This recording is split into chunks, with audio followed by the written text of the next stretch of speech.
ഇന്ന് ഊണിന് പതിവില്ലാണ്ട് ഒരു പൊതിച്ചോറ് കഴിക്കാൻ ആഗ്രഹം. അപ്പൊ ഓർത്തു കൈയോടെ ഒരു പൊതിച്ചോറ് ഉണ്ടാക്കാന്ന്. കഴുകി വൃത്തിയാക്കി വാട്ടിയെടുത്ത് ഒരു തൂഷണിലയിലേക്ക് ചൂട് ചോറും പുളിയുള്ള മാങ്ങാ ചമ്മന്തിയും പൊടിയായി അരിഞ്ഞ ബീട്രൂട്ട് തോരനും നാടൻ ചക്ക അവിയലും 2 കിളിമീൻ വറുത്തതും പിന്നെ നിറയെ വറ്റൽമുളകും ചെറിയുള്ളിയും എല്ലാം ഇട്ട് വറുത്തെടുത്ത ഒരു അടിപൊളി ചിക്കൻ ഫ്രൈയും പിന്നെ ലേശം മധുരവും പുളിയും ഒക്കെയുള്ള നമ്മുടെ വീട്ടിൽ തന്നെ ഇട്ട നാരങ്ങ അച്ചാറും പിന്നെ പൊതിച്ചോറിന് മുട്ട ഓംലെറ്റ് വെച്ചില്ലെങ്കിൽ മോശമല്ലേ.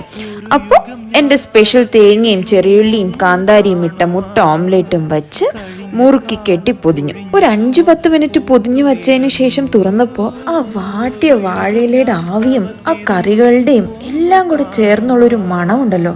അതിന് നിങ്ങൾ ഒരു തവണയെങ്കിലും പൊതിച്ചോറ് കഴിച്ചാലേ മനസ്സിലാവൂ. എന്നിട്ടെന്താ, എല്ലാത്തിൽ നിന്നും ലേശം എടുത്ത് കൂട്ടിക്കൊഴിച്ച് കഴിച്ചപ്പോ ഇന്നത്തെ ഊണ് കുശാലായി.